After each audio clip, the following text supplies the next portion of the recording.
Arratsaldeon eta mila esker, ekitaldi honetara etortzeagatik. Es un placer organizar cosas en nuestro querido Bilbo y en nuestra querida Euskadi, en nuestro país, temas de interés y además hacerlo en red, ¿no? La Asociación y el Colegio Vasco de Periodistas reivindicando ese periodismo, ese buen periodismo que necesita nuestro país para impulsarnos de cara al futuro. Organizamos charlas de todo tipo, con temas de actualidad y de menos actualidad, pero siempre interesantes y de la mano de expertos y de gente que da gusto escuchar, ¿no? Antes me comentaba una de las asistentes que le ha llegado la convocatoria desde una hija que tiene en Siria. Fijaros cuántas vueltas dan cualquier email que puedas escribir donde acaba llegando, ¿no? Porque vascos por el mundo tenemos un montón de gente de Euskadi, de esta bella tierra, este país increíble, repartidos por todo el mundo. Y dentro de poco vamos a organizar una Fari Tertulia de vascos por el universo, porque parte de los mejores proyectos que se están llevando a cabo en el universo en torno a Venus, a Júpiter, están capitaneados por un equipo de vascos, de científicos vascos. Es un honor, será un honor escucharles y estar con ellos. Y bueno, es un orgullo de país y de personas, ¿no? Hemos elegido el tema de la corrupción porque es un tema que nos afecta a todos, es un tema que ha afectado a la humanidad desde el inicio de la historia de la humanidad. De una u otra forma ha existido a lo largo de toda la vida y además hay una especie de escalón, ¿no? de corrupción, de corruptelas en las que nos afecta como víctimas, nos afecta como posibles corruptos y nos afecta porque realmente es un déficit democrático, de falta de cultura democrática tremenda, ¿no?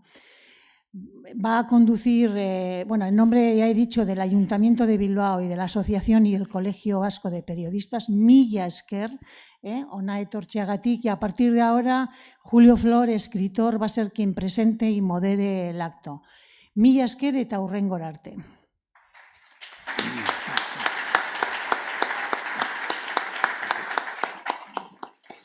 Eskerrik asko, Amaia Goikoetxea. Eskerrik asko a todos ustedes, amigos y amigas. Arratsaldeon denori, ongi etorri lagunok. Bienvenido, ongi etorri Joaquín Bosch. Quien fuera presidente de la Segunda República, Manuel Azaña, entendía la política como el estadio más elevado de la cultura, cuyo objetivo ha de ser mejorar la vida de las personas. Quisiéramos creer, como cantaba Luis Eduardo Aute, que la belleza no se rinde ante el poder, pero como indicó un lord inglés, el poder tiende a corromper y el poder absoluto corrompe absolutamente. En la página 276 de este, ya lo empiezo diciendo porque es un magnífico libro, es un hallazgo este libro de Joaquín Bosch. El catedrático Alejandro Nieto dice: los partidos políticos han terminado convirtiéndose en la escuela de todas las corrupciones. Gastan más de lo que legalmente ingresan y se alimentan de las organizaciones públicas que ocupan o controlan. Piden transparencia en la vida económica y ellos llevan cuentas falsas, elogian la honestidad contributiva y defraudan Hacienda, incitan a la sobriedad y dilapidan. Es aquello que decía nuestros antiguos, ¿no? Mi Amatsu lo decía: obras son amores y no buenas razones. Hoy hablamos de corrupción, entendida, así lo entiende Joaquín Bosch, como el abuso del poder público para obtener beneficios privados. Una patología que empobrece y daña muy seriamente a toda la sociedad. Así lo plantea el magistrado en su libro La patria en la cartera, que va por la 6ª edición y que da título a la conferencia de hoy. El título del ensayo nos remite a todos aquellos políticos que proclaman su patriotismo y posteriormente venden su alma, digámoslo así, al diablo de la corrupción. Más que el grito todo por la patria, vendría a ser más bien aquello otro de todo lo de la patria para la saca personal o partidista. Por cierto, Joaquín, ¿cómo surgió el título de este libro? La patria en la cartera. ¿He de decir la verdad? ¿Es obligatorio? Pues lo cierto, si soy sincero, que le dimos vuelta a un montón de títulos posibles. Y en última instancia fuimos descartando y este nos parecía que tenía la fuerza suficiente porque desenmascaraba actitudes habituales de corruptos, al menos en los últimos 200 años, ¿no? Digamos que muchos corruptos han sido grandes patriotas españoles, catalanes. Lo de vasco es más complicado, intentaré explicarlo después porque Euskadi ha tenido particularidades interesantes que yo creo que la dejan en otro plano y en el libro intento explicarlo, pero sí que hay conexiones entre las dos cosas, en gran parte porque el patriotismo puede ser un sentimiento constructivo, pero también puede ser utilizado para desviar emocionalmente el foco de algunos problemas. Entonces hay que separar cuando estamos ante una postura cohesionadora, integradora de una sociedad y cuando se utiliza para la manipulación y sobre eso reflexiono también en el libro. Siempre habrá bastantes más casos de corrupción que los que afloran a la luz pública. Va entrecomillado, es una frase, como bien sabes, Joaquín, de la mitad de tu libro, hacia la mitad del libro. Tú mismo aseguras en un momento, como decía el fiscal anticorrupción Carlos Jiménez Villarejo, que la corrupción que llega a los juzgados es solo la punta del iceberg. Estamos hablando de un fenómeno con una gran patología, cual si fuera una especie de, comillas, pandemia a la que no le encontramos la vacuna. Bien, antes que nada, muchísimas gracias a todas y a todos por estar aquí, Mile Esker. Muchísimas gracias a la Asociación y al Colegio Vasco de Periodistas por la iniciativa, por la gestión de un acto de estas características, muy especialmente a Julio Flor por el impulso, por la gestión y por hacer posible, ¿no? Que hoy esté en Bilbao, a pesar de las dificultades que hemos ido sorteando, yo creo que muy bien sobre la marcha. Escribir un libro tiene cosas gratificantes, junto a otras que lo son menos, ¿no? Pero claro, venir hoy a Bilbao y conocer en persona por primera vez a personas de la talla de Julio, de Iñaki Anasagasti, de Tasio Orquicia y de Javier Madrazo, toda la vez, es de estas cosas, ¿no? Pues que a uno le impactan y lo reconfortan, ¿no? Yo creo que es una de las cosas bonitas y poder compartir reflexiones, ¿no? Como las que hoy intentaremos compartir. Supongo que después habrá un coloquio para intentar profundizar en algunas cuestiones. La primera cuestión es cierto, yo creo que podemos hablar de epidemia, de metástasis o de cualquier metáfora que suponga centrar la grave expansión del problema. Y aunque en líneas generales nos acostumbramos mucho a las dinámicas de la corrupción, en el Estado español pienso que no debemos olvidar los datos objetivos, y hay datos que son indiscutibles. En casi todos los territorios autonómicos tenemos condenados en prisión provisional o encausados presidentes autonómicos, consejeros autonómicos, parlamentarios, presidentes de diputaciones u órganos equivalentes, alcaldes y concejales de ciudades grandes, medias o pequeñas del territorio. Estoy hablando de casos exteriorizados judicialmente. Estos niveles a los que nos hemos acostumbrado, os aseguro que no existen en ningún país de la Europa democrática. Ni en Nápoles ni en Sicilia. Lo remarco. Yo me he molestado en ir a los datos. Estoy hablando de corrupción estrictamente política y explicaré la diferencia, digamos, ¿no? En el sur de Italia, en conjunto, hay más corrupción que en España, porque hay más corrupción funcionarial, policial, por la actuación de los grupos organizados, de las mafias, pero en el ámbito estrictamente político, ahí somos campeones de Europa. Desde no ganar el Mundial de fútbol, pero la Copa de Europa, en esto la tenemos. Esto es algo que intriga a los expertos, ¿no? La singularidad española, que yo intento explicar esto de dónde viene. Porque en Centroamérica, por ejemplo, por supuesto, hay más corrupción sistémica de conjunto. Más corrupción judicial, militar, funcionarial, policial, política también. Pero en porcentaje de políticos condenados, hablo de casos exteriorizados judicialmente, nos acercamos peligrosamente a los porcentajes de Honduras o de Guatemala.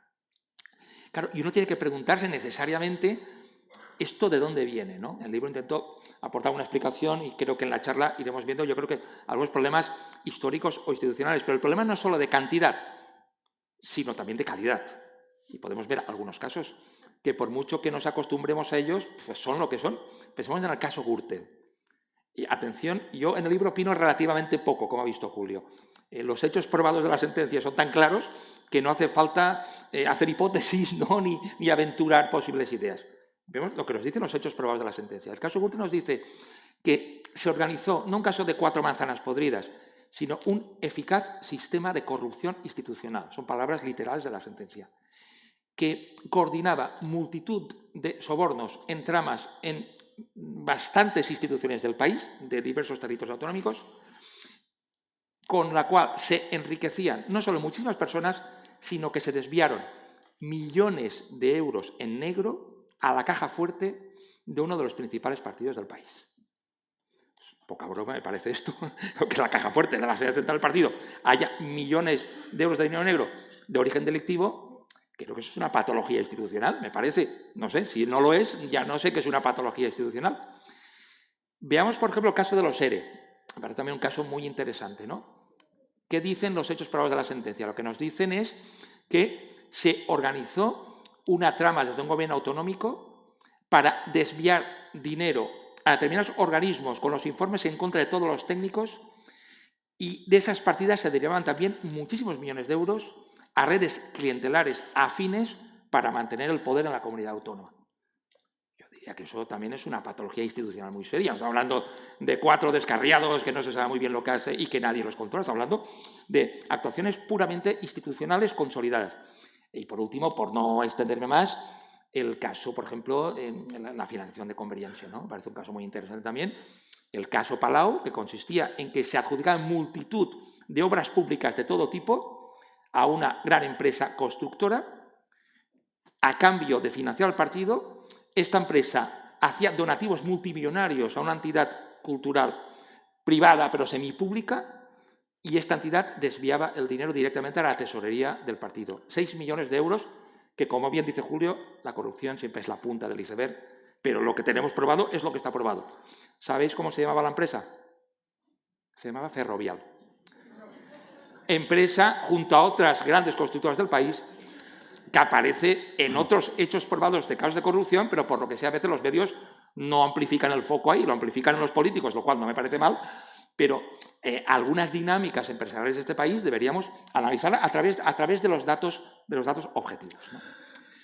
A partir de ahí, pues efectivamente yo creo que tenemos un problema grave. No es un problema biológico, ni gastronómico, ni climatológico. Es un problema de cómo tenemos organizadas las instituciones. A mí me gusta repetir que el día que tengamos un sistema sólido de separación de poderes, con una institucionalidad fuerte y espacios de control del poder, como los que existen en Dinamarca, en Alemania, en Nueva Zelanda o en Suiza, si crecemos y seguimos, o Suecia, efectivamente, y Finlandia, estoy citando todos los que van por delante, las democracias más avanzadas, para decirlo claro. Si hacemos ese esfuerzo institucional para estar a esa altura y seguimos teniendo corrupción, ya está clarísimo. La culpa es de la sangría, de la paella, de la siesta y del marmitaco. Es un problema cultural o lo que queramos. Pero yo creo que la receta es crecer institucionalmente para hacer lo que han hecho las democracias más avanzadas. Miyamatsu diría, qué bien habla este señor, da gusto escucharle, qué bien informado, pero preséntamelo, por favor. ¿Quién es? Bueno, vamos a ello. El magistrado Joaquín Bosch Grau ingresó en la carrera judicial por oposición en 2002, 21 añitos. Ha desempeñado su actividad profesional en los juzgados de Barcelona, Dénia, Vinaroz y ahora está en Montcada, en Valencia, en cuyo partido judicial es el magistrado decano. En mayo de 2012 fue elegido miembro del Secretariado y portavoz nacional de Juezas y Jueces para la Democracia, cargo en el que fue reelegido en junio de 2014, finalizando aquel mandato en 2016. Colabora habitualmente, muchas y muchos lo sabéis bien, en varias publicaciones jurídicas y en diversos medios de comunicación. En 2018 escribió el libro El secuestro de la justicia junto al periodista Ignacio Escolar. En 2019 recibió el Premio a la Justicia de Diario 16. Ha participado como ponente en diversos congresos de ámbito estatal e internacional siendo ponente en el Máster de Prevención de la Violencia de Género de la Universitat de les Illes Balears, en el curso de posgrado sobre Buen Gobierno e Integridad Pública de la Universitat de Barcelona y en el Seminario Internacional de Tegucigalpa, Honduras, sobre la corrupción en Centroamérica. Es investigador y docente para la formación de magistrados. En 2022 escribió este libro que hoy nos ocupa, La patria en la cartera, pasado y presente de la corrupción. 66 páginas, 66, Joaquín, que las he contado, de este libro las has dedicado a la corrupción generalizada del régimen franquista. Así que está claro que los pelotazos y las mordidas de dinero público para el enriquecimiento privado no comenzaron con Jesús Gil en Marbella. Efectivamente. Y yo en el libro hablo de casos de corrupción desde la Edad Media. He intentado tener una perspectiva lo más amplia posible a través de actas, sentencias, documentos.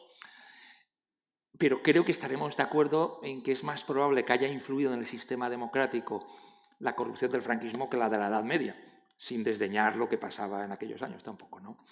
El franquismo fue el sistema político inmediatamente precedente de nuestra democracia, con lo cual es obvio que pudo establecerse continuidades directas, tuvo una larguísima duración que asentó hábitos sociológicos institucionales muy importantes y además, muy especialmente, las características de la dictadura de Franco generaron efectos también en el propio sistema democrático y especialmente en la propia transición, en cómo se generó la transición.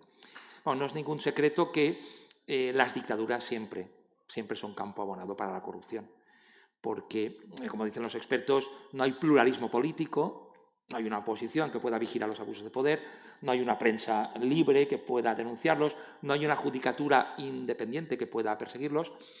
Y la España de Franco no fue excepción, sino paradigma, por la larguísima duración del régimen y por la tremenda represión que también dificultó, ¿no?, cualquier tipo de oposición.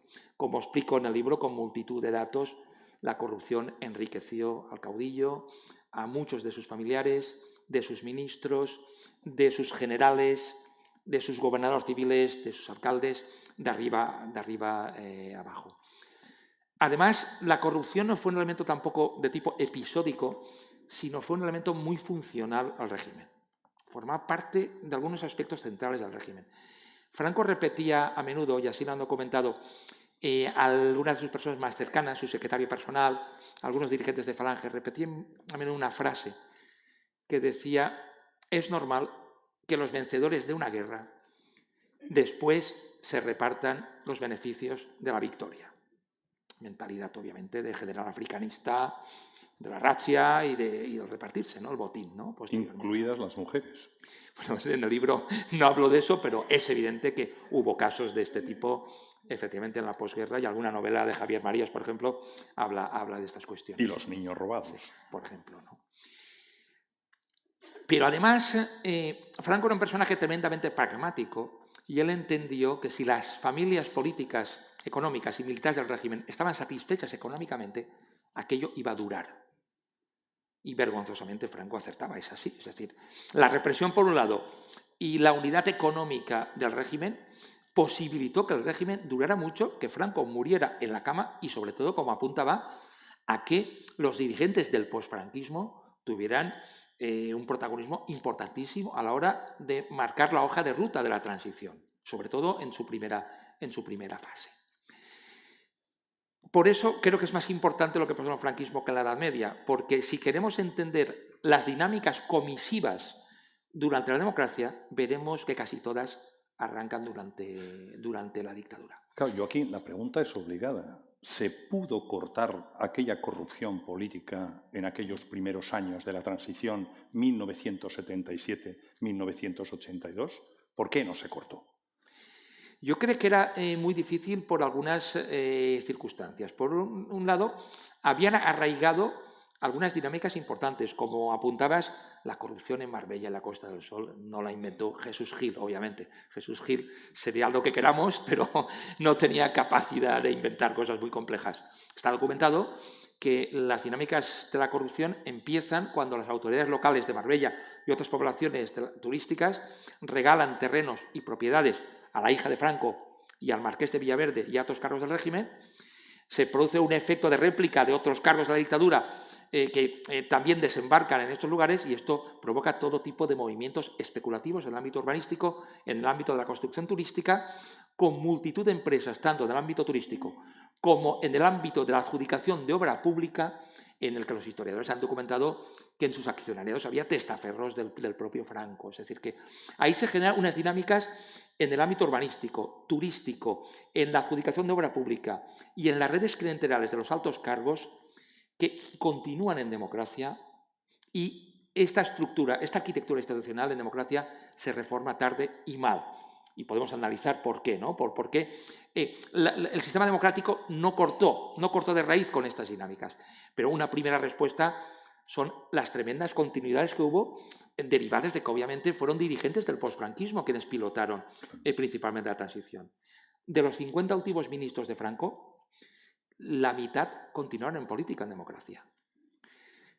El primer parlamento democrático, el de 1977, tenía 110 parlamentarios que habían sido ministros, directores generales y procuradores en cortes del franquismo. 110 no son 2, ni 3, ni 4.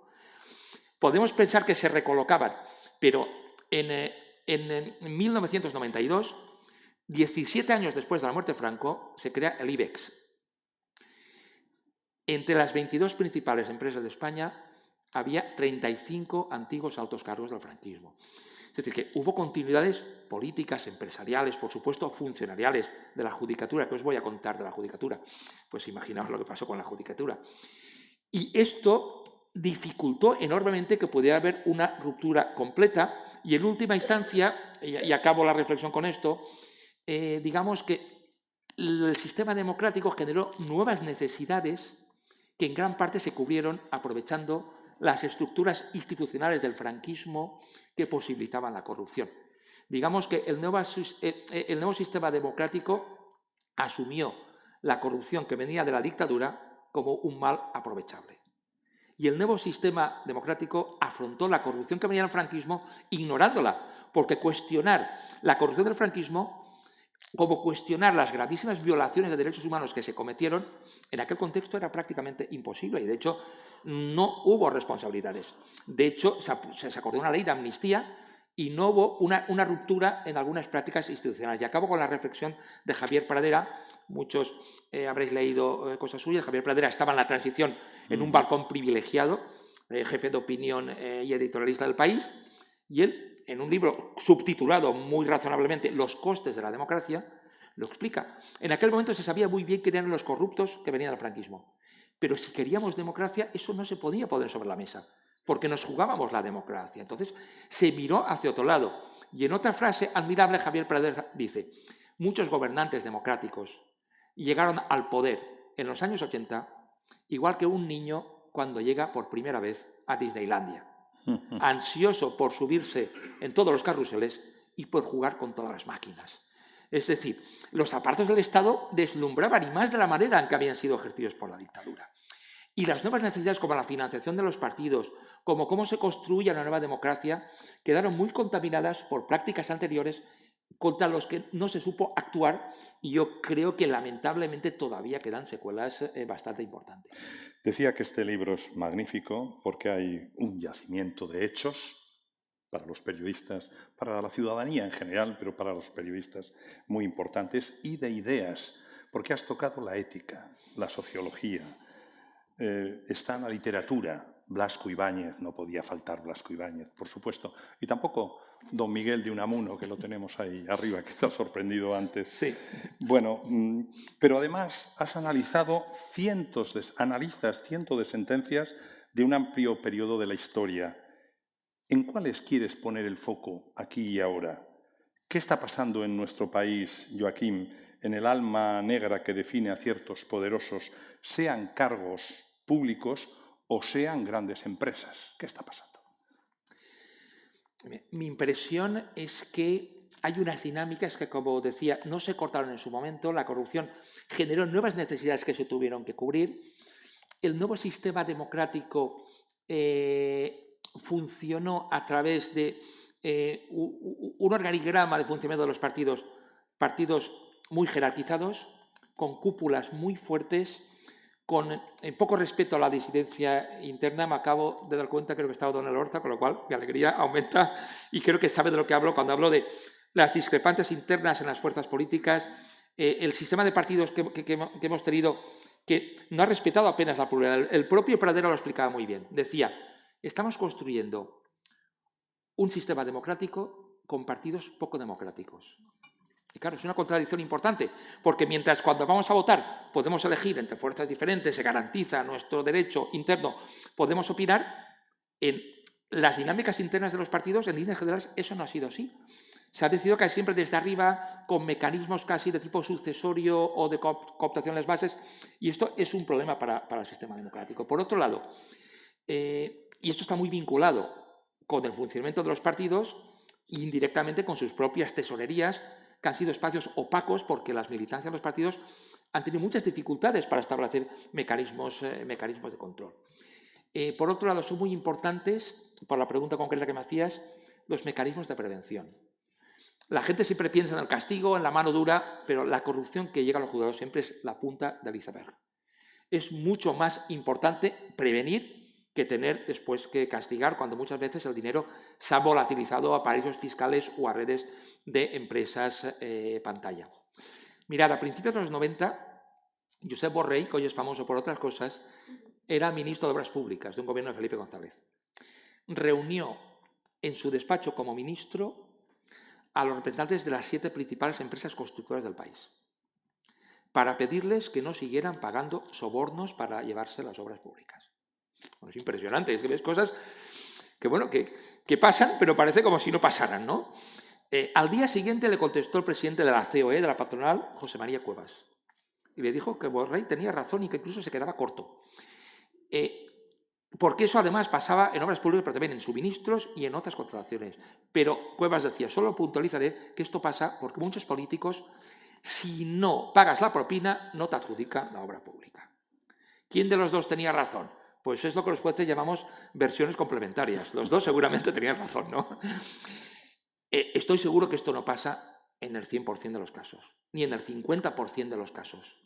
Pero solo con que pase en unos porcentajes de cierta entidad, del 20 al 25, porque hay toda una serie de estudios de la Unión Europea que nos dicen que en España estas cosas siguieron pasando después de lo que ocurrió con Borrell y siguen pasando en la actualidad, que hay porcentajes elevados de actuaciones fraudulentas en la contratación pública. Has dicho mejor prevenir. En la sala hay unos cuantos médicos, he saludado antes a José Luis y también a Ricardo. Has dicho mejor prevenir, ellos dirían que curar, tú has dicho que castigar.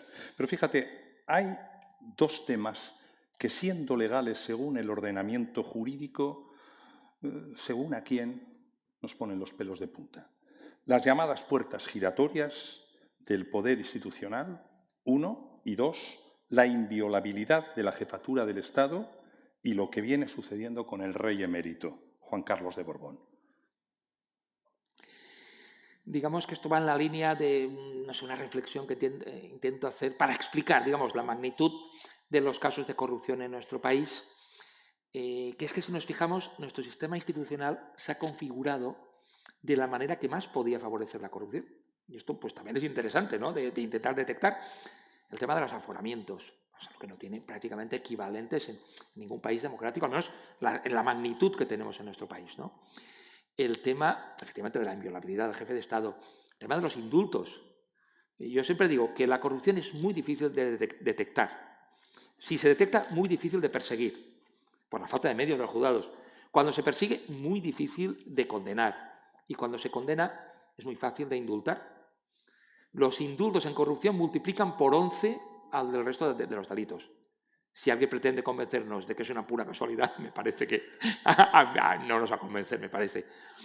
El sistema de partidos, los controles internos, la insuficiencia de medidas de prevención, digamos que en su conjunto todo ha jugado a favor de que sea muy difícil actuar contra la corrupción en nuestro país. Y hay 2 espacios, como el que comentas, que yo creo que son espacios importantísimos. El tema de las puertas giratorias. El 40% de los miembros de gobiernos de la democracia ministros y presidentes del gobierno, ha ido a la puerta giratoria de la gran empresa sin ninguna experiencia empresarial o profesional previa que la justifique. Y además en porcentajes muy parecidos a los del franquismo, lo cual son unas continuidades que hay que estar ciego para no verlas. Es decir, si esto pasa al franquismo y la democracia no lo ha cortado, ¿por qué? ¿Por qué? Claro, yo no conozco a ninguna gran empresa, al menos las que tengo en mi juzgado, entidades bancarias, grandes constructoras que regalan el dinero. Yo contaron, yo veo que los bancos pelean hasta el último céntimo cuando van a desahuciar a alguien. ¿Regalan dinero las grandes entidades para tener en sus consejos de dirección personas sin ninguna experiencia? Es evidente que lo que pagan son otras cosas y esto genera problemas de colisión entre interés público y privado. Porque hay una primera duda de si el político que ha pasado a la gran empresa en su cargo ha podido actuar contra los intereses generales beneficiando a esa empresa. Y después, cuando está fuera, es lógico preguntarse si desde fuera no puede estar influyendo contra el interés general, prevaliéndose de sus contactos y su conexión directa con antiguos miembros de gobierno y de partido. Por eso me parece que tenemos que ir a otra regulación en el tema de las puertas giratorias mucho más estricta, porque no olvidemos que allá donde es más peligrosa, en el sector eléctrico, sector bancario, grandes empresas constructoras, son redes empresariales que dependen muy directamente de las decisiones de un gobierno. Y son sectores empresariales que todos sabemos que cualquier desvío a través de tratos de favor hace perder mucho dinero público, ¿no? Y la última cuestión que planteas, la de la jefatura del Estado, que efectivamente yo creo que es una asignatura pendiente de nuestro sistema democrático. Yo no entro como juez, no es mi función, ¿no?, pronunciarme sobre si es mejor una república o una monarquía parlamentaria. Pero creo que en cualquier país, sea república o monarquía parlamentaria, la jefatura del Estado debe tener la misma configuración institucional que el resto de organismos públicos. Que si no, no puede ser que una jefatura del Estado tenga una serie de privilegios de tipo medieval o similares. Eso creo que ningún demócrata lo puede aceptar. Y podemos discutirlo. Si alguien dice, no, yo es que creo que el jefe del Estado aquí debe estar por encima del bien y del mal. Creo que cualquier organismo público en una democracia debe actuar con transparencia, dar explicaciones de su gestión y rendir cuentas. El alcalde de Bilbao, el presidente de Euskadi y el jefe de Estado, ¿por qué no? ¿Quién puede defender que eso no tiene que ser así? Por tanto, si el Ayuntamiento de Bilbao tiene unas reglas de transparencia, la Casa del Rey, que gestiona dinero público, debe tener las mismas, no tiene por qué esconderse esto. Si cualquier concejal de cualquier pueblo de Euskadi tiene que hacer una declaración de bienes, no entiendo por qué no podemos conocer el patrimonio y la gestión patrimonial básica de la jefatura del Estado. Y en última instancia, y acabo con esto, a mí me parece que la figura de la inviolabilidad es abiertamente contraria al principio de igualdad ante la ley y que es absolutamente cuestionable porque lo mismo, si el presidente de Euskadi recibe un soborno, debe ser condenado. Yo creo que eso nadie lo puede discutir. Es decir, si recibe un soborno al jefe del Estado, no le puede pasar nada. Esto es admisible, esto es razonable. Por eso yo, francamente, me indignaba especialmente la última vez que vino el rey emérito a nuestro país y le dicen, ¿usted va a dar explicaciones? ¿Explicaciones de qué? Ja. Hombre, pues claro que explicaciones. Una persona que ha ocupado la máxima figura simbólica y representativa del país, a la que han aparecido muchos millones de euros de origen todavía desconocido. Es lógico que la sociedad tenga derecho a saber esto de dónde viene y creo que no estoy pidiendo nada exagerado. Estoy simplemente planteando que la jefatura del Estado, por razones de transparencia y de rendición de cuentas, debe actuar exactamente con los mismos límites que cualquier otro organismo público. Tu libro tiene 465 páginas. En él aparece la punta del iceberg, y yo voy a recoger de corrido y a toda velocidad algunas de las que yo creo, porque la desmemoria siempre es un peligro para la ciudadanía, ¿no? Luis Roldán, caso Juan Guerra, los fondos reservados de Interior, Filesa, Malesa, Time Sport, la trama Gürtel, los papeles de Bárcenas, la caja B del Partido Popular, el caso de los ERE en Andalucía, las tramas en Cataluña y la corrupción del puyolismo, el caso NOS, con la implicación de la infanta Cristina y la condena de Iñaki Urdangarín, el caso de las tragaperras en Euskadi y el caso de Miguel, la corrupción política masiva en territorio valenciano, Zaplana, Camps, Rita Barberá, el caso Púnica y el caso Lezo en Madrid con Esperanza Aguirre e Ignacio González. Te has dejado la mayoría, ¿eh? Pero bueno. Claro. Pareciera que estamos, Joaquín, condenados a vivir bajo el reinado de la corrupción en este país. estoy convencido de que no. Y la prueba más clara es que hay democracias avanzadas que tienen niveles muy bajos de corrupción. En el libro explico, por ejemplo, yo conozco bastante un país como Dinamarca, porque mi pareja es de allá, mis 2 hijos tienen la nacionalidad, y la principal historiadora sobre la corrupción de Dinamarca, que la has citado al principio, Sí. Mette Jensen, explica lo mismo que dice Ivo Engels, otro historiador alemán, que en el siglo XIX no había grandes diferencias entre la corrupción que había en Dinamarca, en Alemania o en España. Nos puede sorprender, ¿no? Pero bueno, lo dicen sus propios historiadores, que las grandes transformaciones institucionales se producen en Europa Occidental a final del siglo XIX y principio del siglo XX, cuando se profesionaliza la administración, eso es algo importantísimo en la lucha contra la corrupción, y se refuerzan los mecanismos de los sistemas democráticos. Aquí con la Restauración empezamos a quedarnos atrás con aquello del pucherazo por un lado, con aquello de los cesantes, que no había estabilidad en el empleo público, con el turno dinástico, y sobre todo en la etapa franquista, claro, nos alejamos durante 40 años de la Europa democrática. Y luego, pues, ha costado hacer determinados reajustes. Hemos tenido que ir con un sistema democrático que nació, tuvimos que construirlo con los mimbres que había, que eran los que había en aquel contexto, y algunas asignaturas tenemos todavía pendientes. Pero bueno, hay cosas que podemos corregir. Y a mí me gusta poner un ejemplo que me gusta mucho en materia de qué nos podía hacer avanzar mucho, ¿no? Por ejemplo, en materia de transparencia, por supuesto, de integridad pública, pero sobre todo en materia de contratación pública. Un informe del Tribunal de Cuentas Europeo. Quiero remarcar lo de europeo porque yo sepa, el Tribunal de Cuentas español no ha descubierto un solo caso de corrupción en toda su historia. Que yo sepa, pero bueno, igual están despistados y algún día no, pues se ponen manos a la obra. Pero bueno, el Tribunal de Cuentas Europeo parece que se fijó más y vio cosas que le llamaron la atención, ¿no? Y dijeron que en igualdad de condiciones orográficas, las autopistas españolas costaban el doble que las alemanas. Y claro, aquellos auditores nos cogieron la calculadora, sumaron salarios, coste de vida y no lo entendieron. Y creo que en un exceso de diplomacia, pero al menos algo dijeron, ¿no? Y claro, es que en España hay una serie de mecanismos administrativos a través de fraccionamientos de contratos, de modificados posteriores y de todo tipo de artificios que no existen en Alemania. Y probablemente esto explica algunas diferencias, ¿no? Eso es lo que dijeron.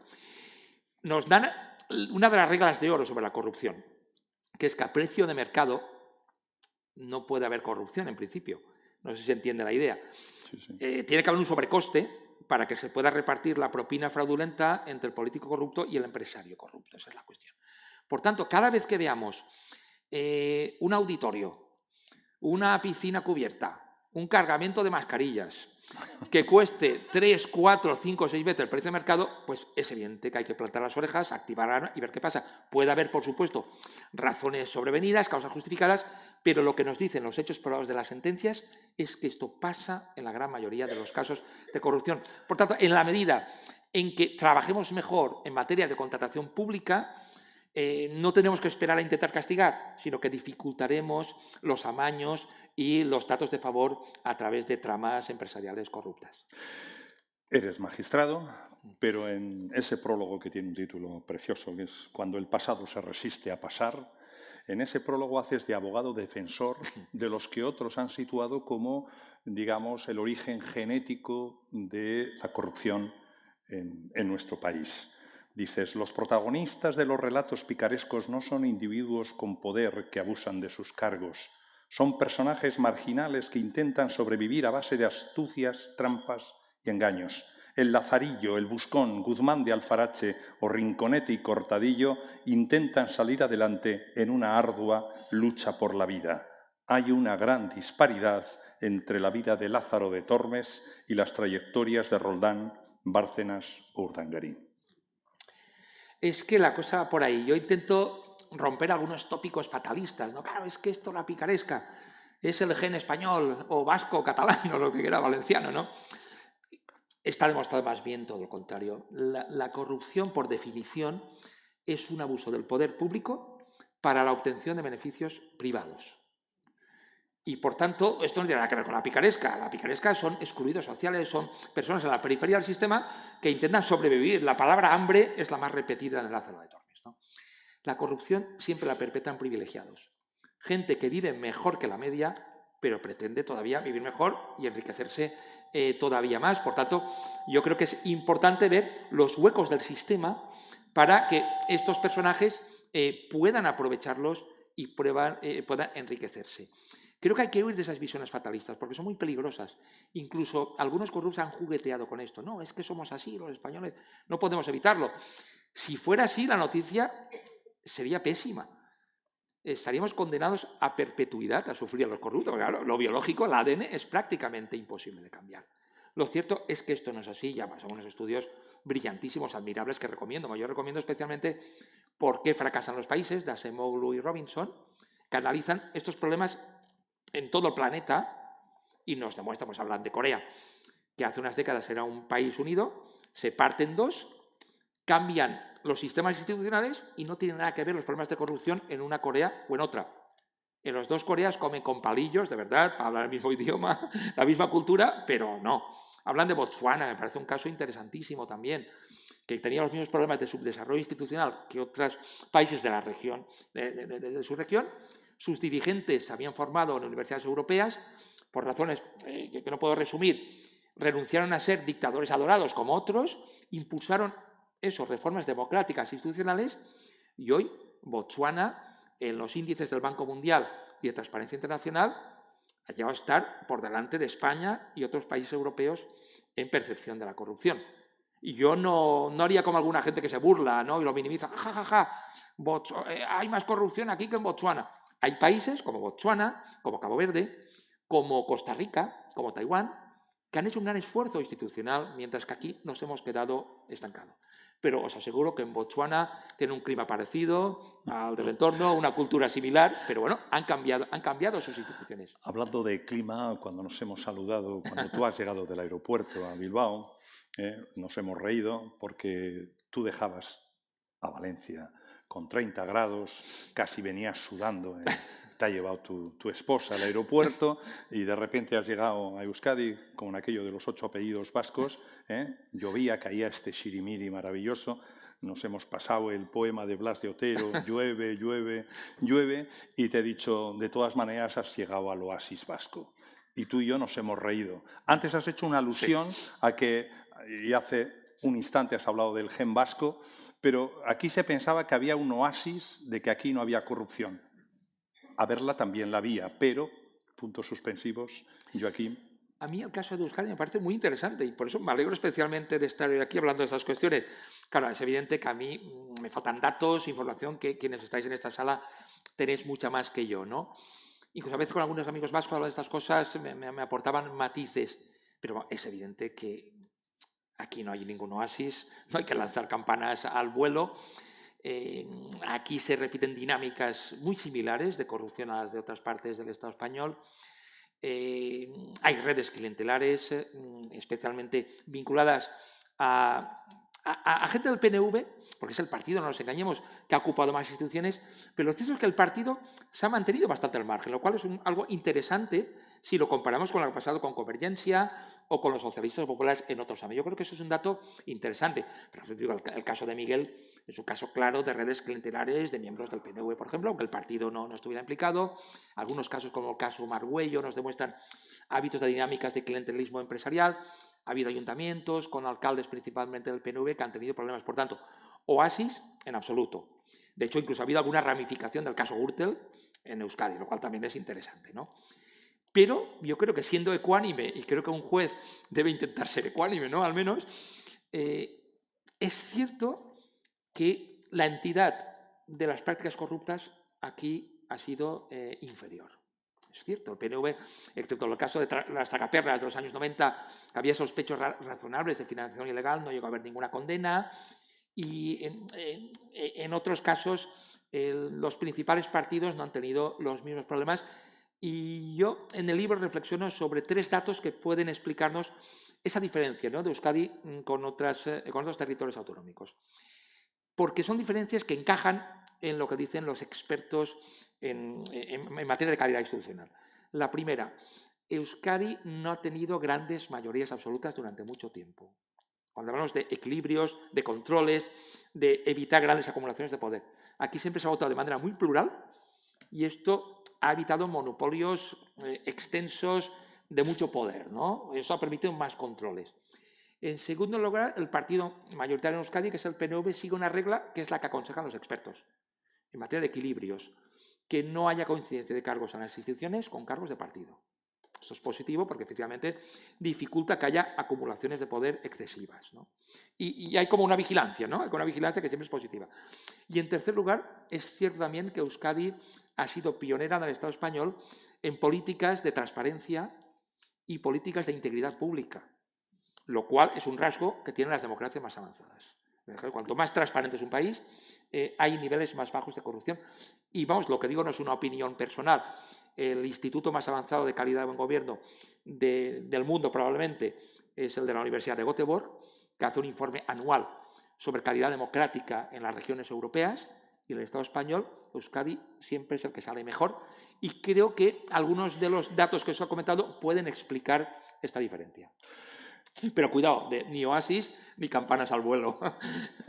Bueno, esta va a ser mi última pregunta, Joaquín, porque veo de qué manera estáis siguiendo, bebiendo, devorando las palabras de Joaquín. Todos tenemos y tenéis memoria democrática y será muy interesante escuchar vuestras preguntas a continuación. Pero hay un dato que no me resisto a poner aquí en Bidebarrieta, y es ese estudio de la Universidad de Las Palmas que por primera vez fija en 2013 el coste social de la corrupción en España en 40.000 millones de euros anuales, lo cual es un sobrecoste que sin duda a algunos les enriquecerá, les habrá enriquecido, por supuesto, pero que, lo dices tú, está empobreciendo a toda la sociedad.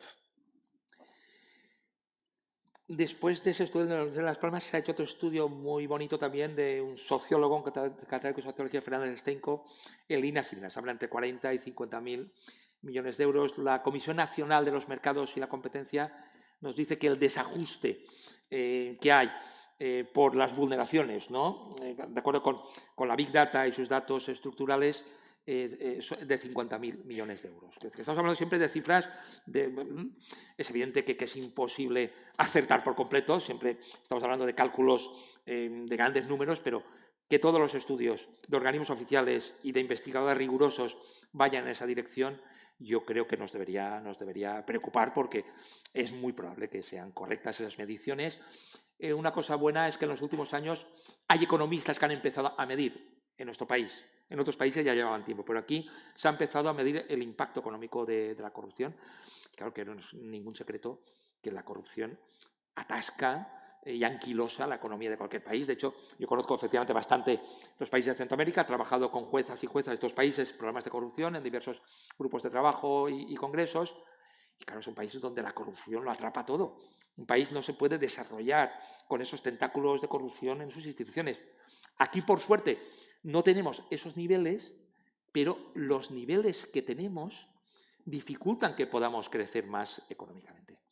De eso hay un estudio muy bonito también del BBVA, patrocinado por el BBVA, de Alcalá y Jiménez Sánchez, que nos explican que con las reformas institucionales adecuadas, nuestro país en 15 años podía crecer más o menos algo más de un punto del PIB cada año, porque es que la corrupción no solo es el dinero, los 40.000 millones anuales, que es una barbaridad de dinero, es que ralentiza también la economía, porque no premia a quienes innovan, sino a quienes son amigos del poder.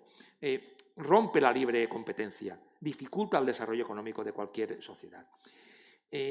Otro economista que ha citado el libro, que ha hecho otro estudio que también me parece muy interesante, calculando año a año, nos explica que si hubiéramos cortado con la corrupción que venía de la dictadura tras la muerte de Franco, hoy España tendría una renta per cápita cercana a la de Finlandia y muy superior a la media europea. Suena fuerte, pero si nos fijamos, sería lo normal. Si descartamos lo del gen biológico español o lo que sea, los finlandeses no viven mejor porque sean rubios y con ojos azules, sino porque, como otras democracias avanzadas, han canalizado todo su potencial económico al servicio del bien común, todo. Y eso les ha permitido acabar con las bolsas de pobreza, tener servicios públicos muy desarrollados y disfrutar de prestaciones sociales mucho más amplias que las nuestras, que es lo que podíamos tener nosotros si crecemos en calidad institucional, como indica este trabajo de investigación patrocinado por el BBVA. Vamos con las preguntas. Amaya, la primera. Joaquín, dos cuestiones. Una, desde el punto de vista de la ciudadanía, el nivel de tolerancia que tenemos con respecto a todos los escándalos por corrupción es escandaloso, o sea, es puro escándalo, ¿no? Eso cómo se combate, ¿no? Y luego, desde el punto de vista del periodismo y de los medios y de los periodistas, ¿qué papel hemos jugado? ¿Qué papel estamos jugando? ¿Qué papel deberíamos jugar en esa lucha contra la corrupción y en ese intentar que nuestra sociedad sea más madura y democráticamente más aceptable? Bueno, yo sobre lo que me planteas de la ciudadanía, en el libro acuño un término que ha gustado a los periodistas, no sé por qué, me lo han planteado mucho. El término es que en nuestro país hay dinámicas de electorado corrupto. Es decir, hay políticos corruptos, pero también puede haber un electorado corrupto, ¿por qué no? Obviamente no me refiero a quienes votan a un partido a nivel general, porque ahí se juntan variables de muchos tipos. Pero todos conocemos el caso de Jesús Gil en Marbella, es claro, pero muchas otras poblaciones, medias o pequeñas, donde hay claramente alcaldes implicados en temas de corrupción que sabe perfectamente, y hay parte de la ciudadanía que apoyan esto, porque creen que se pueden beneficiar o porque en el fondo no le dan importancia a estas dinámicas. Esto yo creo que en gran parte también tiene conexiones con el régimen anterior. Tras entrar España en entonces la Comunidad Económica Europea, la comunidad hacía estudios sobre el comportamiento democrático. Claro, les llamaba la atención que en los años 80, mediados de los 80, España era el único país europeo que cuando hacían encuestas sobre las virtudes de los políticos, la empatía, capacidad de gestión, era el único país que no ponía como primera virtud la honestidad. Pero claro, aquí en los 80 la gente no valoraba eso como una virtud, que es un poco fuerte, ¿no? Y todavía hay sectores sociales, yo creo que eso que se llama franquismo sociológico, yo creo que podemos conectar un poco con eso, vale, esto puede estar mal, pero que tampoco es tan importante, ¿no? Digamos, y esto todavía hay sectores de la sociedad que son demasiado comprensivos con los problemas de la corrupción. Y por otro lado, en la línea de lo que apuntas, a mí me parece que hay sectores de la ciudadanía, sobre todo los más vinculados a las fuerzas políticas, hablo de militancia de base y simpatizantes, vamos, por decirlo de una manera, aquí es un deporte muy popular embestir contra la corrupción del partido rival y proteger a la del propio. Pondría un ejemplo. Yo cada vez que hablo en Twitter del caso de los ERE, se me borran más de 200. Sí. Yo me limito a decir lo que dice la sentencia. No, tampoco es que me ensañe yo, pero bueno, esto es lo que dice la sentencia. Claro. Y mucha gente me pregunta, ¿qué puede hacer la ciudadanía de base? Pues yo siempre digo una cosa, exigir a los nuestros. Es muy fácil embestir contra el rival, ¿quién no hace esto? Pero claro, a quien uno ha votado ser exigente, eso cuesta más. Pero esto es lo que nos hace cambiar en última instancia, porque, como decía la frase de Lord Acton, el poder corrompe, porque si no hay controles ni vigilancias, si tus propias bases te dejan hacer lo que quieres, pues claro, la tendencia siempre es hacia el abuso. Los nuestros también se equivocan, ¿cómo no se van a equivocar? Todos nos equivocamos. Y si la propia militancia de base, las bases simpatizantes de los partidos, en lugar de controlar los errores o los abusos, pues los apoyan o los callan, y sobre todo si lo hacen las direcciones de los partidos, todavía es peor, pues es muy difícil que las cosas puedan mejorar. Por eso yo creo que aquí las bases de los partidos tendrían que ser mucho más exigentes, y eso va en la línea también del periodismo. En nuestro país tenemos un periodismo que eso los diferencia también de otros países democráticos, donde los periódicos mantienen una línea progresista conservadora, pero son muy exigentes en cuestiones de integridad pública. No perdonan, digamos, a los suyos tampoco. Y aquí pues también es un deporte popular que si un periódico ve un caso del partido que no le gusta, pues arremete, y si luego pasa al otro, pues va escondido en un sitio o se pasa de puntillas. Por tanto, por ahí se puede mejorar mucho. Sí, Neiro, adelante. Sí, muchas gracias por dejarme intervenir y sobre todo por lo amenísimo de un tema tan escabroso y tan terrible. Me ha gustado mucho, y le felicito por ello, que separe la corrupción de la picaresca.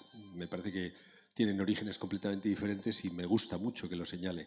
Pero por ir en positivo y por hacer muy corta la pregunta, a mí me gustaría que me dijera las 3 medidas políticas o legislativas que usted tomaría de entrada si fuera el responsable máximo y se fueran a llevar institucionalmente a todos los niveles para tratar de evitar en lo posible para el futuro la corrupción y que esos 50.000 millones se quedaran en apenas 5 o 6.000 cada año. Muchas gracias. En el libro explico más de 3, pero bueno, si me dice que lo acote a 3, mi impresión es que tres medidas importantes tendrían que estar relacionadas con la contratación pública, con la prevención, por supuesto. Yo creo que es mucho más importante la prevención. Hay una de la que no he hablado de contratación pública. Yo creo que la ley de contratos públicos de 2017 fue una mejora que, por cierto, nos vino impuesta por una directiva europea, por cierto. Igual que la ley de protección de denunciantes de corrupción, también nos vino impuesta por una directiva europea. Pero yo creo que en materia de contratación pública todavía se puede mejorar mucho, eso será en primer lugar. Y en segundo lugar, yo creo que es importante reformar la legislación de transparencia, que está en marcha una reforma, pero transparencia no es propaganda, son dos cosas diferentes. Transparencia no es que en la web del ayuntamiento se presuma de los logros. Transparencia significa trasladar cómo funcionan de verdad las instituciones, para que la ciudadanía y los medios puedan conocerlo. Las instituciones y los partidos también deben tener las paredes de cristal. Y está demostrado por los hechos probados que las tesorerías han sido espacios muy opacos y muy permeables a la corrupción.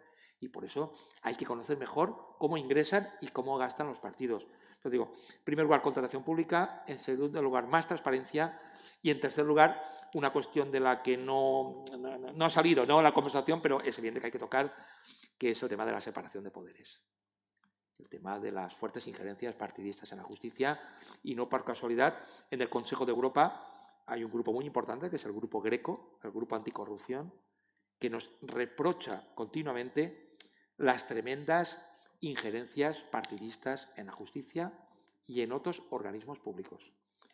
Cuestionan la colonización de las fuerzas políticas y además ahí no se escapa nadie, ni los partidos tradicionales, ni los emergentes, ni los revolucionarios, ni los antiguos. Se llegan a los partidos y lo primero que hacen es repartirse por cuotas los organismos que deberían controlarlos. Y evidentemente, yo intento ser, digamos, muy prudente cuando hago críticas a los políticos, porque es donde no hay políticos hay dictadores. La política es fundamental en una democracia y hay que proteger esta actividad. Remarco siempre que estoy convencido de que la gran mayoría de los políticos son honestos. Pero claro, basta que haya una minoría en espacios centrales de decisión para que el sistema pueda tener problemas en su conjunto. Pero claro, los políticos no pueden pretender ocupar los espacios que les corresponde y también los espacios que tienen que vigilarles. Eso es una contradicción, no hay separación de poderes, no hay equilibrio. Antes hablaba del Tribunal de Cuentas. Igual me he pasado con la broma, pero bueno, también es una constatación. El Tribunal de Cuentas no solo audita las cuentas del Estado, sino también las cuentas de los partidos. Si los partidos se reparten por cuotas el órgano que tiene que vigilarle, cuando le llegue al auditor las cuentas de su propio partido, ¿qué creéis que va a hacer? Pues hombre, al menos tiene que haber cierta apariencia de imparcialidad. Evidentemente, quien nombre el Parlamento va a tener ideología, faltaría más. Todas las personas tenemos ideología, todos los jueces tenemos ideología. Los que os digan que son apolíticos son de derecha o de extrema derecha, ya os lo digo yo. Todos los jueces tenemos ideología. Y todas las personas del Parlamento siempre elegirá con pluralidad. Pero una cosa es que la elección sea plural y represente ideológicamente a la sociedad, y otra que quienes vayan a los órganos de control sean comisarios de los partidos. En estos ámbitos hay que actuar con incompatibilidades, con garantías de profesionalidad y, sobre todo, de apariencia de imparcialidad, que es lo que no existe, por ejemplo, en el Consejo General del Poder Judicial. Y por eso estamos en una situación tan lamentable como la que estamos, más de 4 años ya con el órgano caducado y en funciones y sin ninguna credibilidad institucional. Y esto es lo que nos dice el Grupo Anticorrupción del Consejo de Europa. Que es difícil que la justicia tenga una credibilidad suficiente y pueda actuar como se debe en materia de corrupción si los propios partidos, que habitualmente son los investigados en esos casos, pueden manejar de alguna manera la cúpula judicial y otros espacios. Sí, tenemos por aquí una pregunta más. ¿Qué, Perfecto. Julio? No, sí, después, irás después. Perdón. Adelante. Hola, Julio. Hola. Buenas tardes. Tiempo sin verte, hola. Astaldico. Bueno, nos hemos visto en la tele con mucha frecuencia en tiempos. Vamos a ver, yo primero tengo una duda respecto a los cálculos econométricos para mensurar el volumen de corrupción. Solo poniendo un ejemplo, yo creo que es bastante elocuente. La M42 pierde 25.000 millones de euros cada año y va a ser rescatada por la Administración, en tanto en cuanto no es un negocio para la empresa adjudicataria. Esto entraría dentro de un concepto amplio o laxo de corrupción, pues probablemente sí. Luego la corrupción, podemos estar hablando de unas cantidades económicas siderales, probablemente, si entendemos por corrupción un sentido amplio, un sentido más estricto vinculado a lo que se considera corrupción por el ordenamiento jurídico. Pero bueno, yo he tenido en esta vida tan atribulada la suerte o la desgracia de ser muchos años diputado y bastantes años vocal del Consejo General del Poder Judicial. Es decir, tengo una visión bifocal del problema de la corrupción, de alguna manera. He pertenecido a todas las comisiones de investigación que ha habido mientras he sido diputado. A la Comisión de la Guardia Civil, de Roldán, a la Comisión del Banco de España, a la Comisión de Banesto. Pertenecí después cuando volví a la Comisión del 11M. No tengo ninguna consciencia de que ninguno de los trabajos de investigación, de las propuestas de estas comisiones de investigación, hayan ni modificado el ordenamiento jurídico, ni hayan tenido ninguna virtualidad en materia de decoro institucional ni de probidad en la actuación de los partidos políticos y de las instituciones públicas democráticas. Ninguna. No soy consciente de que ninguna de las propuestas de estas comisiones de investigación, terriblemente mediáticas, todas ellas, hayan servido para absolutamente nada. Pero cuando luego pasé al Consejo General del Poder Judicial, fui vocal, yo desde el primer día reconocí que era el único vocal que pertenecía a un partido político y seguía militando en ese partido político. Nadie realizó ninguna objeción en aquel consejo en el que estuve yo. Durante 5 años en relación a mi militancia. La única consciencia que tengo de ese periodo de militancia, de trabajo en el Consejo General del Poder Judicial, es que estoy absolutamente convencido de que fui el único vocal que no recibió ninguna instrucción, ninguna recomendación, ninguna petición de favores, y estoy también absolutamente convencido de que los otros 20 miembros del Consejo General del Poder Judicial sistemáticamente, y más los de origen, aunque parezca una paradoja de origen judicial, que los de nombrados como letrados de reconocido prestigio, sistemáticamente recibieron instrucciones y recomendaciones para neutralizar judicialmente, en sede judicial, causas abiertas por razones de corrupción o por delitos de corrupción política en el sentido más amplio. ¿Esto a qué paradoja? Esto es un tema un poco paradójico, pero sí, acabo ya. Decir que se me antoja que hay un problema que debemos resolver, sobre el cual, no sé, Joaquín, si has especulado suficientemente, que los mecanismos de represión de la corrupción son lábiles, son débiles en el Estado español. Y siendo débiles los mecanismos de represión de la corrupción, se produce una suerte de sensación subjetiva, no solo por los partidos políticos, porque hay corruptos en el ámbito de los partidos políticos, pero hay más corruptores en el ámbito de los grandes empresarios, en el ámbito de las grandes fuerzas invisibles de poder, mucho más corruptores que corruptos en los partidos políticos, que no tienen la sensación de que la cosa se puede arreglar mediante la debilidad o mediante sorteando la debilidad de las instrucciones de represión o de contrapoder de las prácticas corruptas y de las prácticas de corrupción. Y esto sí que requiere, desde luego, desde una perspectiva como la que tú ostentas de un ilustre magistrado de la judicatura, una reflexión, yo creo que relevante, porque es que tampoco está ausente la corrupción del estamento judicial. Bueno, en el libro cuento algunos casos, ¿no? De algunos... No sé, ¿en qué consejo estuviste, Emilio? ¿Tú? En el Javier Delgado, en el 90-95. Bueno, un caso conocido que es el vocal de Convergencia, pero le pasó como juez, no como miembro del Consejo General del Poder Judicial. Bueno, y ha habido algunos casos más que efectivamente cito en el libro. Y yo comparto líneas generales tonales y efectivamente aquí en el ámbito de corrupción tenemos muchos espacios, digamos, de institucionalidad débil, allá donde otras democracias tienen espacios de institucionalidad fuerte, que no permite que se produzcan algunas dinámicas.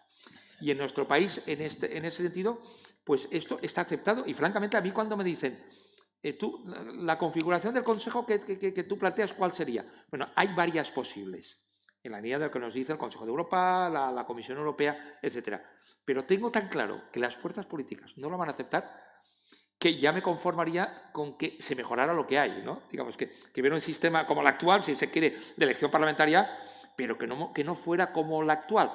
Porque en líneas generales los espacios de contrapeso en nuestro país son de una tremenda debilidad. Bueno, la Fiscalía General del Estado, ¿no? Pues cómo se nombra. He comentado el Tribunal de Cuentas, pero, por ejemplo, una figura a la que nadie hace mucho caso, pero creo que para mí me supone la metáfora más clara, ¿no? De cómo estamos en materia de contrapesos en este país. El defensor del pueblo. Que es un poco, la gente lo ve como la última pataleta, ¿no? Cuando, ¿cómo se llama el defensor del pueblo en Euskadi? Ararteko. Bueno, no sé aquí en Euskadi cómo va, pero supongo que igual no hay grandes diferencias. No lo sé, la verdad es que lo desconozco, ojalá en esto también estéis mejor, pero a nivel estatal, se supone que es un poco con la última pataleta, tiene alguna función importante como prestar el recurso de amparo, pero la gente lo identifica como al defensor del pueblo. Cuando ya uno se ve pisoteado en sus derechos, va al defensor del pueblo. Bueno, fijémonos en quiénes han sido, por ejemplo, en los últimos años los defensores del pueblo. Enrique Mujica, dirigente histórico, socialista, exministro. Soledad Becerril, dirigente histórica del PP. Marisa Cabadellano, lo mismo. Fernández Marugán, dirigente histórico del PSOE. El último, Gabilondo, también candidato socialista. Y en su día Ruiz Jiménez. Los últimos 20 años. En todo este país no hay una sola persona independiente con apariencia de imparcialidad. En todo el país no hay ni una para representar este cargo. Incluso hasta el espacio que es la última pataleta, que merece al menos cierta apariencia de imparcialidad, que quien está ahí no se identifique con una fuerza política. Ya digo, yo insisto, no es una crítica hacia la política en absoluto. Los políticos deben ocupar su espacio y cuanto mejor, mejor para todos. Pero hasta esos espacios de control del poder deben ser personas vinculadas a los partidos políticos. La ley que regula al defensor del pueblo dice que el cargo es incompatible con estar afiliado a un partido político. ¿Sabéis qué hacen? El día antes de jurar se dan de baja del partido y juran. Es un fraude de la ley como una catedral, ¿no? Pero claro, es que ni en eso, ¿no? Ni en esos espacios se permite un mínimo contrapeso, ¿no? Que creamos en la apariencia de imparcialidad de quienes ejercen determinados cargos. Y claro, ya como os digo, esto lo veo francamente difícil de cambiar porque nuestra cultura de partido pues bebe mucho de eso. Igual que muchas redes clientelares en el ámbito de las administraciones públicas, que esto no viene ni de Franco, esto viene de la Restauración y del siglo XIX. Y en esto, efectivamente, sí que nos diferenciamos de otros países europeos y llevan a lo que comentamos de, por una institucionalidad, como decía, espacios institucionales débiles, y efectivamente coincido que en el ámbito de la judicatura, pues por supuesto, falta también mucho por mejorar y creo que hay espacios de calidad democrática que también deberían avanzar. Únicamente para que lo sepáis, para que nadie se ponga nervioso, creo que tengo una vista, igual que la tiene Joaquín, providencial, muy buena. Hay 3 palabras pedidas. Primero va a ir un señor de la fila 11 que acaba de levantar la mano. Bueno, ahora vas a preguntar tú. Después está aquí una mano pedida y luego está, que ya te he visto varias veces levantando la mano, ahora me encargo de esto, o sea que no os preocupéis. Hay 3 manos pedidas, vamos con la primera. 3 preguntas. Yo voy a ser más breve y más conciso. Voy a hacer unas preguntas que van a tener una respuesta rápida, me consta. ¿Es corrupción la huida o fuga? Pregunto, ¿es corrupción la fuga, la huida o la evasión de Ferrovial.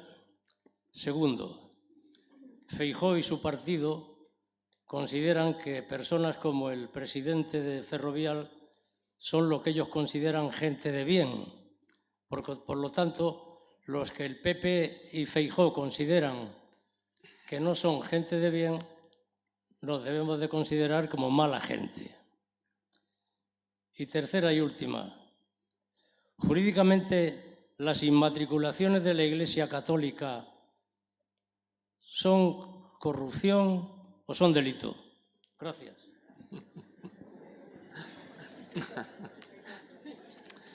Empezando por el final, no creo ni que sean corrupción ni que sean delitos, son otra cosa, son actuaciones jurídicamente discutibles, cuestionables, que van en la línea de algunos problemas sobre cómo funciona, digamos, la confesionalidad del Estado español y privilegios históricos que ha tenido la Iglesia política de nuestro país, porque no nos olvidemos que esto también en gran parte viene de la legislación franquista de los años 40 y por ello son cuestiones que deben resolverse y obviamente yo creo que hay situaciones de hecho que pretenden imponerse que no deben aceptarse. Remarco lo que he dicho antes, la corrupción es un abuso del poder público para la obtención de beneficios privados. Hay cosas discutibles, criticables o que podemos no compartir, que debemos ver qué etiqueta le ponemos para conceptuar de alguna manera o para calificar bien cada conducta. Entonces yo creo que lo de la Iglesia Católica en este ámbito se puede criticar, yo no estoy de acuerdo y creo que el Gobierno hará muy bien tasando bien estas situaciones para ver qué respuesta jurídica les da, pero creo que la corrupción es otra cosa.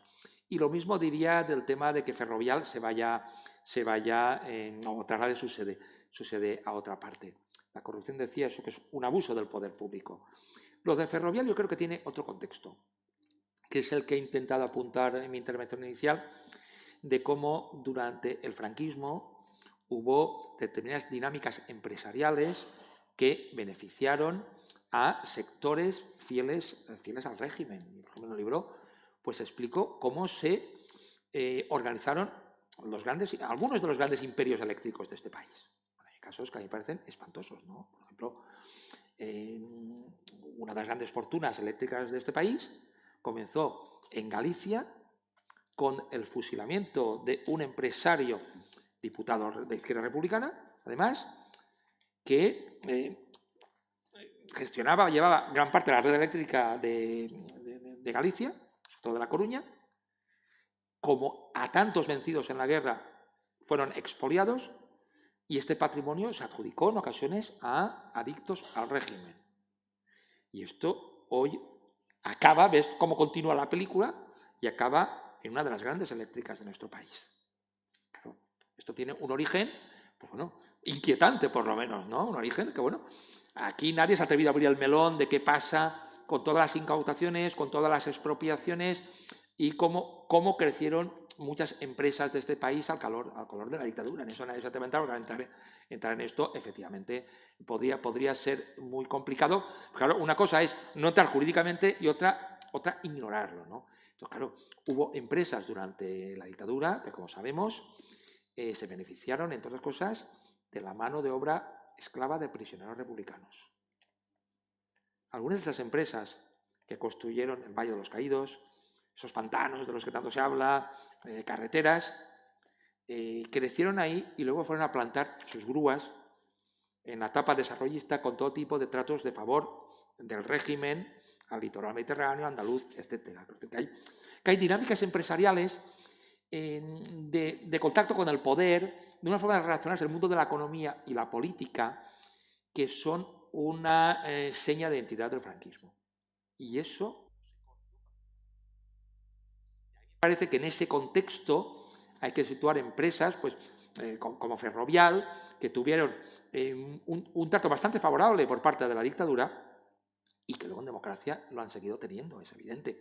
Hay que ver todas las contrataciones públicas de las que se han beneficiado Ferrovial y otras empresas. Que aquí, claro, mucho hablar de la libertad de mercado, pero en el ámbito de la contratación pública, como vemos, en ocasiones ha habido poca libertad de mercado. Y el caso Palau en Cataluña nos demuestra que libertad de mercado hubo, ¿no? Por ejemplo, ¿no?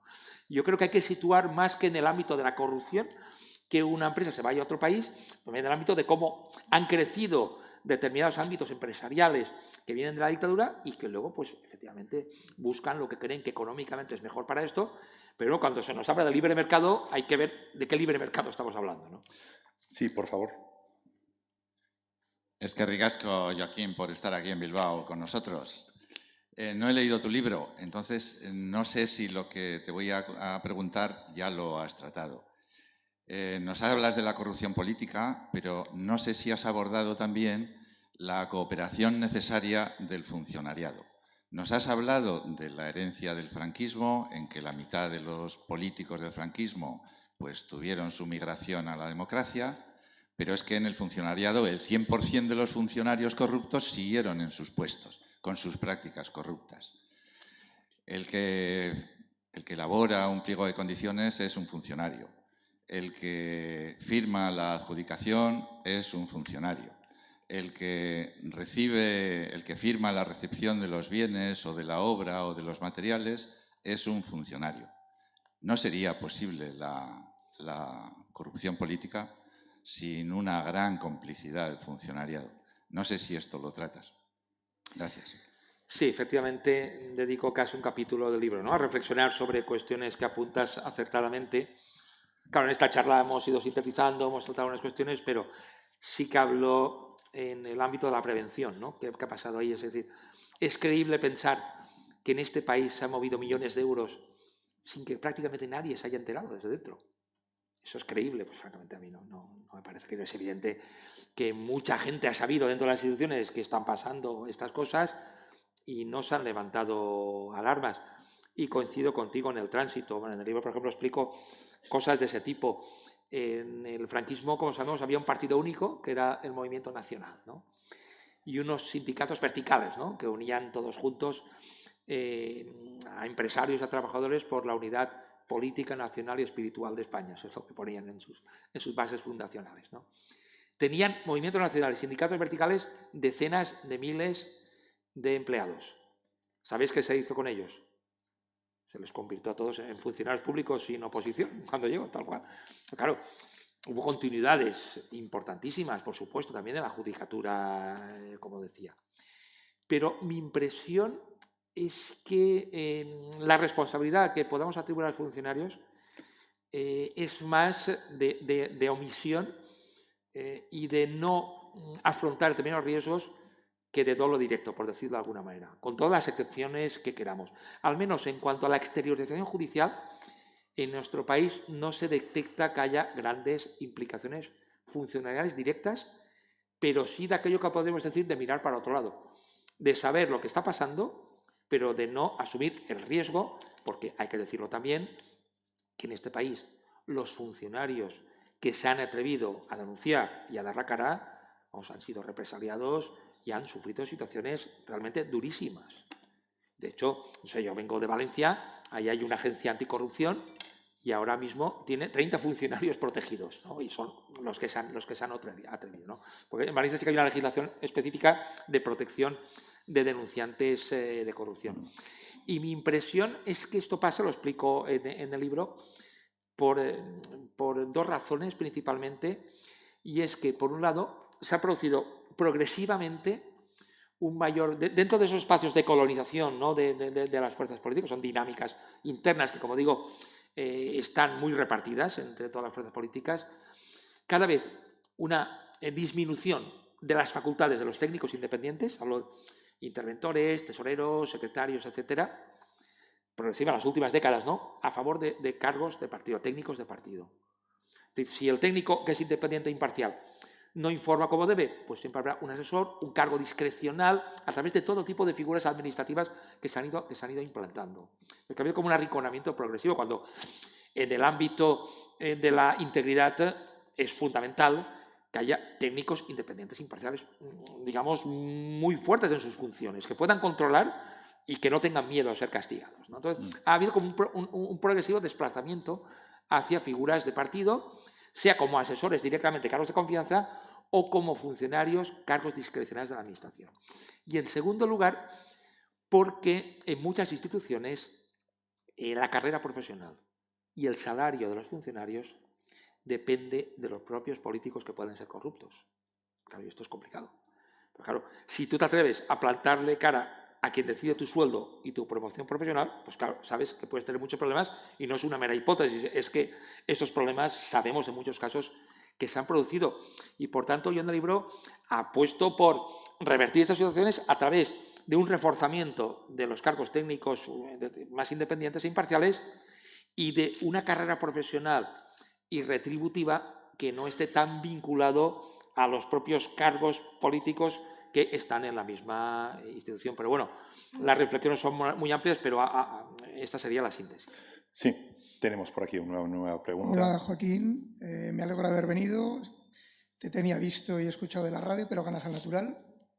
Y te quería comentar a raíz de la noticia que viene publicada hoy, la aprobación en el Parlamento andaluz de una ley en contra de un área directiva europea, en contra de sentencias también del Tribunal Europeo, y me estoy acordando también del caso de Valdecañas, donde el Tribunal Supremo ha condenado a derribar lo que se había construido y la Junta de Extremadura, en este caso, va a aprobar una nueva ley adaptando la legislación para poder sortear las consecuencias de la sentencia del Tribunal Supremo. ¿Eso no sería también una variedad de corrupción, en este caso legislativa?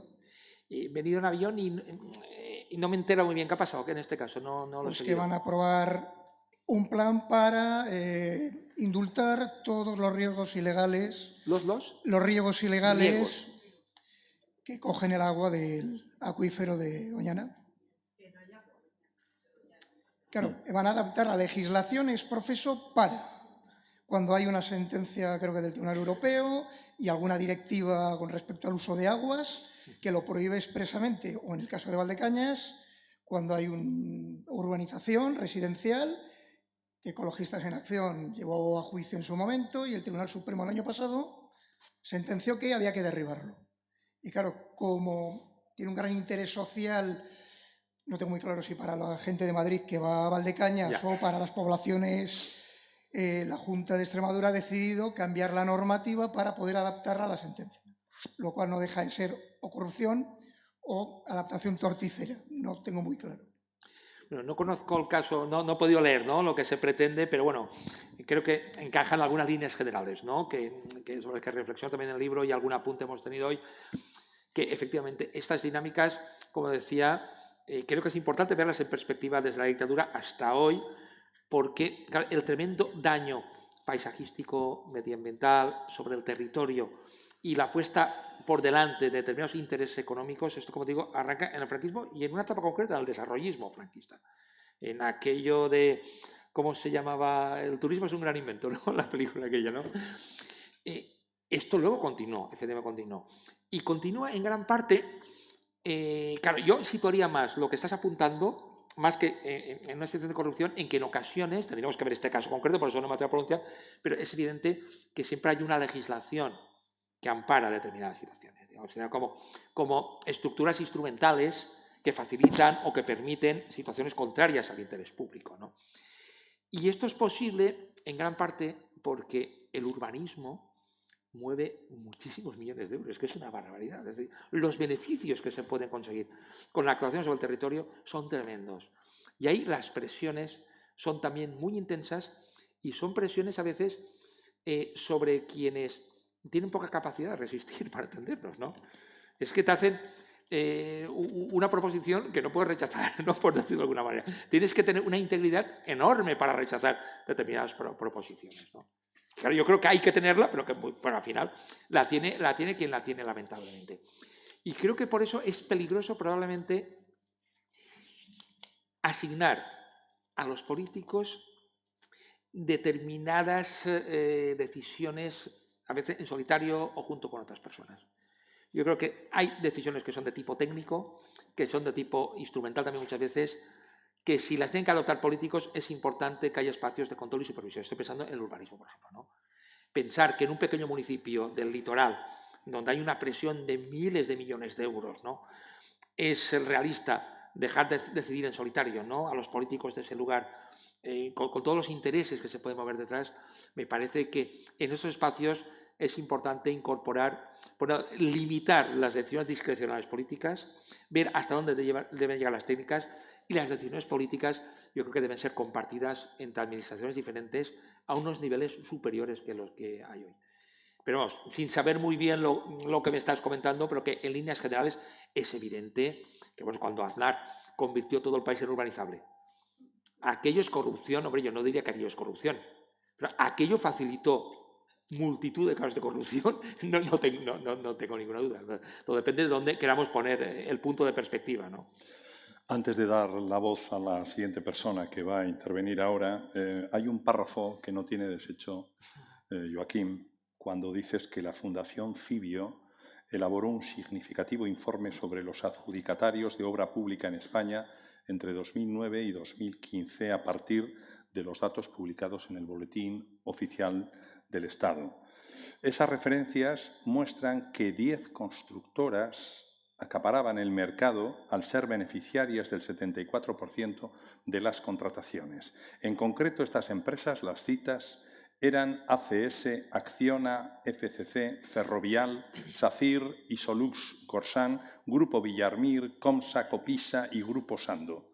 Como luego explicas posteriormente en el libro, la mayor parte de estas empresas comparten como rasgo común su capacidad para incorporar a expolíticos relevantes a sus consejos de administración. Quería decirlo porque, de alguna manera, quería leer este párrafo, has estado tocando, pero vamos a poner también, como hemos hablado de nombres de políticos, también nombres de empresas. Sí, tiene la palabra la señora. A ver, yo quería insistir en la semilla. ¿Por qué tenemos una educación y unos programas que no tienen en Francia, ni en Alemania, ni en Suecia? A los niños de 9 años y niñas ya les enseñan el ser honestos, el obrar bien, el que el prójimo tiene sus derechos, en que ellos también. Y aquí se cambia de ministro de Educación o ministra, se cambia de programa, pero seguimos en la ignorancia, Y lo sé porque ha sido mi vida profesional. Eso es lo primero. Una prima mía que tuvo que marchar en el 41 a Francia con su familia porque su padre era maestro republicano y fue a la escuela francesa, y eso en la Segunda Guerra Mundial. Con 9 años les enseñaron los deberes y derechos del ciudadano y se los hacían repetir todas las semanas. Eso era la educación francesa en plena Guerra Segunda Mundial. Con esto termino para pasar al segundo punto.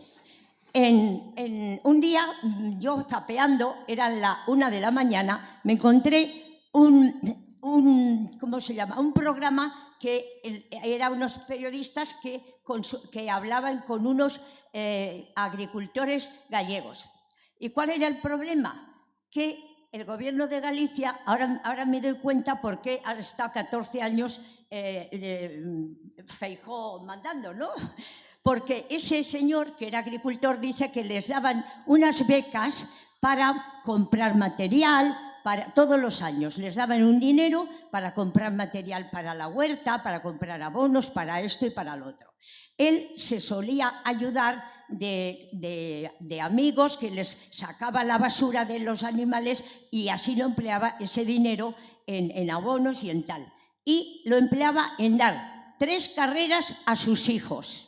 Y siempre ese dinero, en vez de dárselo todos los años, se lo daban el año que había elecciones. Y las cosas, para recibir esas becas, tenían que luego presentar qué habían comprado, las facturas. Pero ningún año se las pedían, nunca se las pedían. Ahora entiendo por qué en Galicia, bueno, eso lo estuve viendo hace 5 o 6 años, en Galicia siempre lleva 14 años ganando la derecha. Y el segundo tema, y es del País Vasco. No, es lo mismo, pero en el País Vasco. Cuando aquí hubo unas inundaciones y el gobierno vasco dio un dinero para la gente que había perdido las casas y para coger una hipoteca barata y les daban dinero a tiempo perdido, pues hubo una alumna mía que su familia vino de La Mancha al País Vasco, a Alonsotegi, para tener una casa, tener un trabajo, porque les daba 1 millón de pesetas el gobierno vasco, que luego no se lo pedía. Pero llegaron las elecciones y una semana antes fueron a casa a visitarles y decirles: oiga, como van a ser las elecciones y ustedes es la primera vez que están aquí, van a venir a buscarles y les van a llevar a votar. Bueno, pues muy bien, ellos pues vale. ¿Qué pasa? Que llega el día de las elecciones y vienen esos, ¿Cuál es la pregunta que no esos señores con la papeleta y agarrándoles para llevarles a votar. ¿Qué le parece?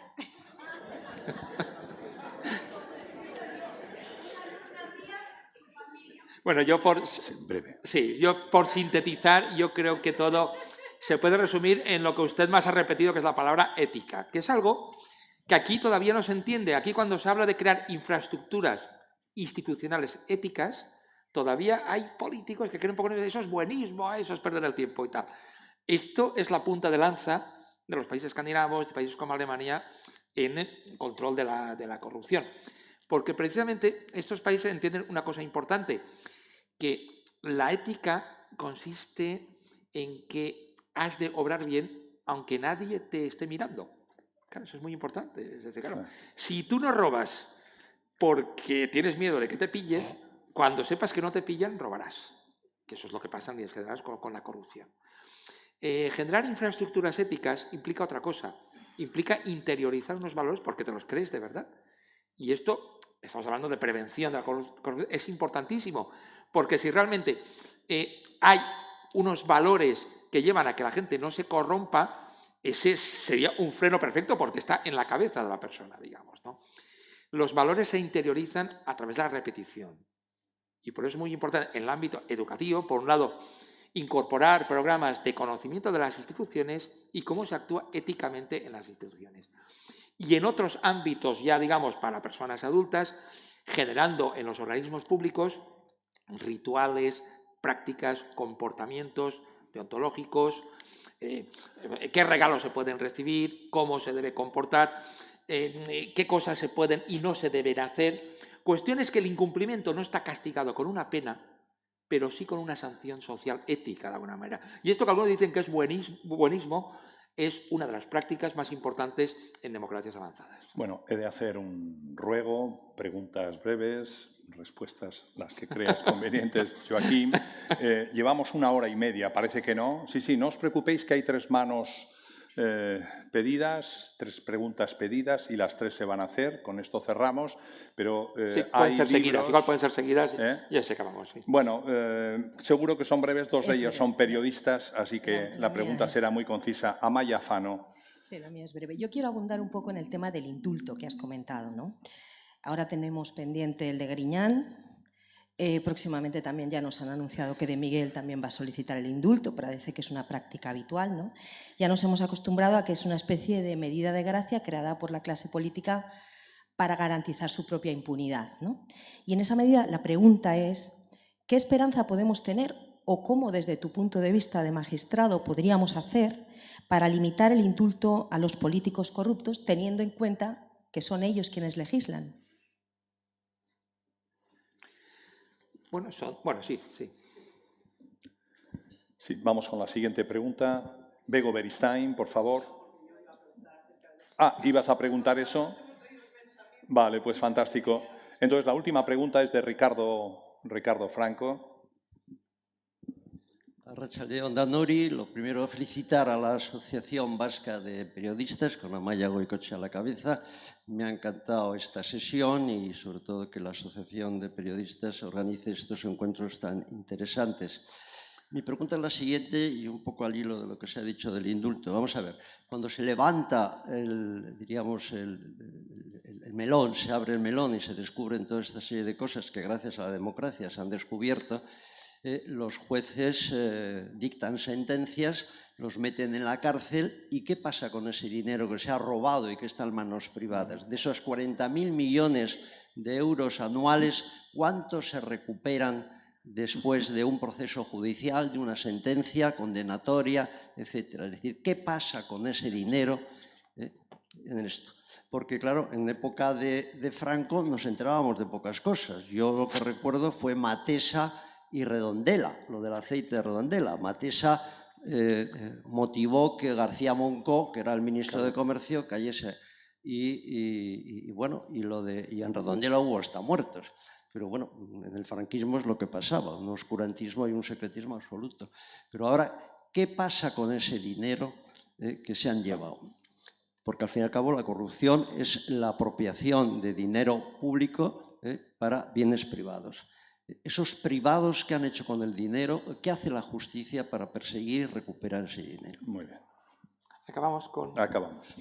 Bueno, la primera cuestión, la de los indultos, efectivamente, con esta situación es la percepción que tenemos que el poder se perdona a sí mismo, ¿no? En última instancia.